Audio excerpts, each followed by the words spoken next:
नमस्कार विद्यार्थी मित्रांनो, कसे आहात? मजेत आहात ना? ज्ञानेश्वर विद्या मंदिरामध्ये माझ्या सर्व लहान मोठ्या विद्यार्थी मित्र मैत्रिणींचं स्वागत आहे।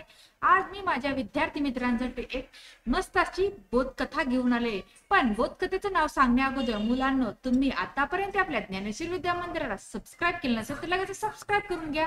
सबस्क्राईब समोर जे नोटिफिकेशन आहे त्याला हिट करा, जेणेकरून आपल्या चॅनलवरती अपलोड होणारे नवनवीन व्हिडिओज तुम्हाला पाहायला मिळतील। तर आजची आपली बोधकथा आहे कांगारूच्या टुनटुन उड्या। काय बोधकथेचं नाव आहे? कांगारूच्या टुनटुन उड्या। कांगारूचं पिल्लू गोजीरवान गोड होतं। त्याचं नाव होतं चिकटू। चिकटू फार खोडकर होता। एक सारखे प्रश्न आणि प्रश्न आईला विचारायचा। आईला नुसतं भांडावून सोडायचा। आपल्या भोवतालचे जग त्याच्यासाठी नवनवं होतं। त्या जगाचं त्याच्या मनात अफाट कुतूहल होतं, म्हणून तो आईला प्रश्न विचारून हैराण करायचा। एकदा चिकटूनं आईला म्हणाला, आई आई मी का बरं टुनटुन उड्या मारतो?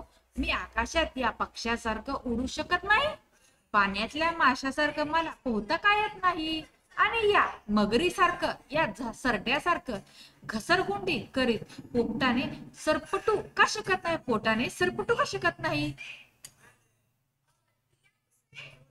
कांगारूची आई आपल्या निरागस पिलाकडे कौतुकाने बघत हसत चिकटूला म्हणाले, आपण कांगारू आहोत। आपले पुढले पाय आखडू आणि मागचे पाय लांब असल्याने आपल्याला उड्या मारत चालता येतं। पण या उत्तराने चिकटूचे समाधान झालं नाही। तो टुन टुन उड्या मारत जवळच्या तळ्यासाठी आपल्या मित्राकडे गेला। आपला मित्र आपल्या प्रश्नाचे उत्तर देईल असा त्याला विश्वास होता। तळ्याकाठी त्याला एक झिपू अस्वल दिसले। चिकटूना त्याला म्हणाला, टिपू तू टुन टुन उड्या मारत चालतोस का? झिपू अस्वल म्हणाले, नाही रे चिकटू, मला टुनटुन उड्या मारता येत नाहीत, पण मी झाडावर सरसर चढू शकतो। नंतर चिकटू मगरीकडे गेला। ती तळ्यात मस्त पैकी झपझप पोहत होती। मगर अतिशय चालाक होती।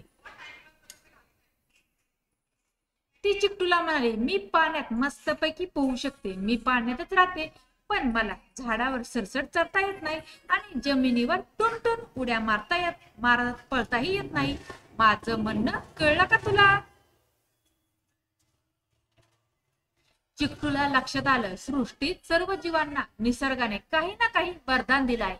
त्या वरदानात त्या जीवाचे वेगळेपण आहे। त्यांच्यासारखा तोच दुसरा त्याच्यासारखा नाही। चिकटूचा समाधान झालं। त्याच्या लक्षात आलं, माझ्यासारखा दुसरा कोणीही टुनटुन उड्या मारू शकत नाही। निसर्गानं ही देणगी फक्त कांगारूंना दिलेली आहे।